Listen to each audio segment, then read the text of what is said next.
श्री कृष्ण कहते हैं, वत्स, आज मैं तुम्हें कोई युद्ध नहीं सिखाने आया हूँ। आज मैं तुम्हें तुमसे मिलाने आया हूँ। तुम रोज स्वयं से कहते हो, मैं ईसाई हूँ। मैंने खुद को समझ लिया है। मुझे पता है मैं क्या चाहता हूँ।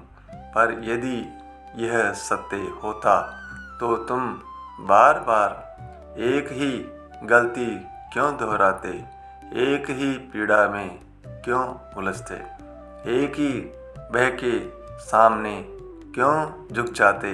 वत्स, जो स्वयं को जान चुका होता है वह अपने ही जीवन से इतना उलझा नहीं रहता।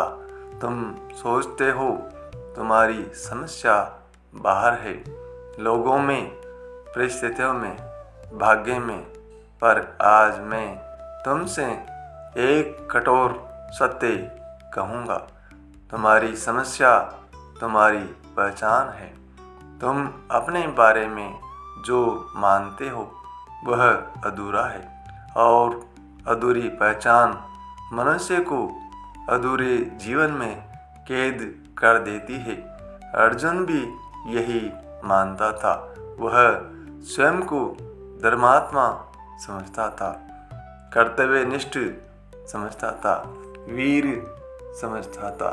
पर जब युद्ध भूमि आई, जब शंख बजा, जब जीवन ने उससे निर्णय मांगा, तब अर्जुन कांप गया।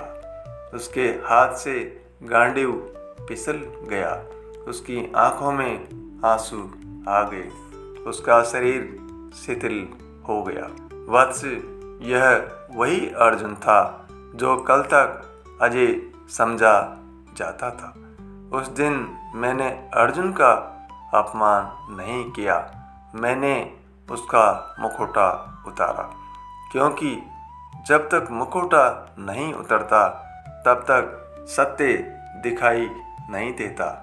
तुम भी अर्जुन की तरह हो।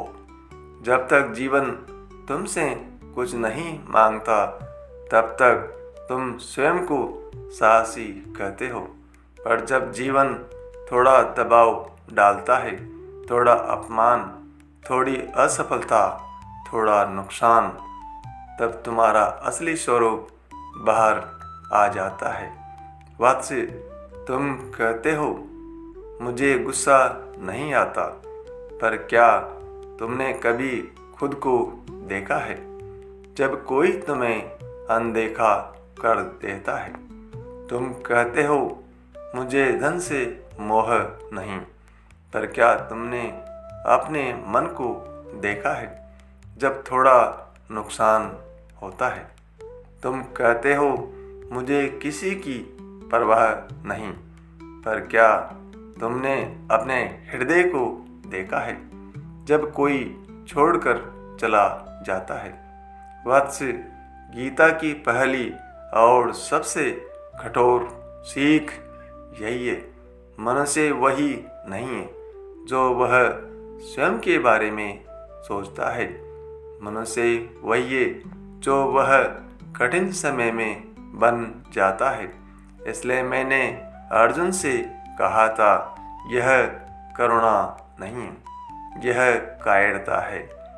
ये शब्द अर्जुन के लिए नहीं थे, ये शब्द हर उस मनुष्य के लिए हैं जो अपने डर को धर्म का नाम दे देता है। वत्स, डर को स्वीकार करना कमजोरी नहीं है, डर को नकारना सबसे बड़ी कमजोरी है। जब तक तुम यह स्वीकार नहीं करोगे कि तुम्हारे भीतर डर है, ईर्ष्या है, लोभ है, अहंकार है, तब तक तुम स्वयं को सुधार नहीं सकते।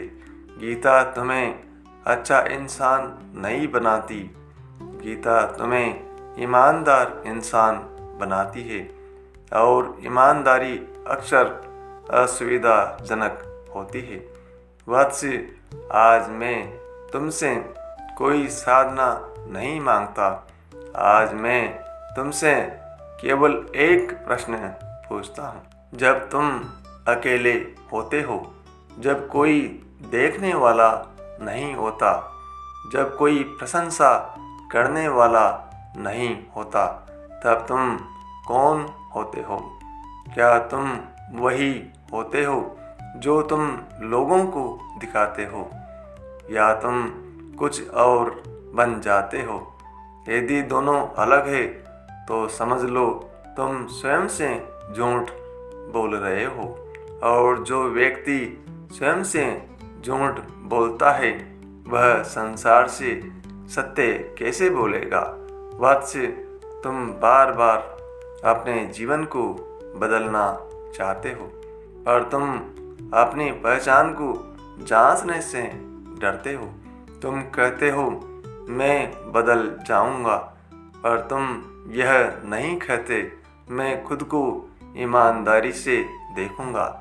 याद रखो, परिवर्तन स्वीकृति से शुरू होता है, और स्वीकृति साहस मांगती है। अर्जुन को भी साहस दिखाना पड़ा। साहस युद्ध का नहीं, साहस स्वयं को स्वीकार करने का। जब अर्जुन ने कहा मैं भ्रमित हूँ, मैं कमज़ोर हूँ, मैं नहीं जानता क्या सही है, तभी उसकी यात्रा शुरू हुई। वत्स, जब तुम यह कह पाओ मैं नहीं जानता, उसी क्षण ज्ञान का द्वार खुलता है। पर जब तुम यह कहते हो मैं सब जानता हूँ, तब अज्ञान स्थायी हो जाता है। इसलिए आज खुद से एक वादा करो।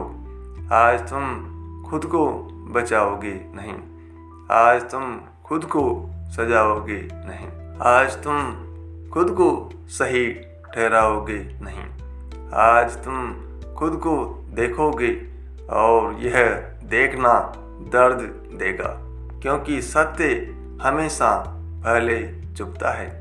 पर याद रखना वत्स, जो चुपता है वही जगाता है। पहचान पीड़ा देती है, पर वही मुक्ति की शुरुआत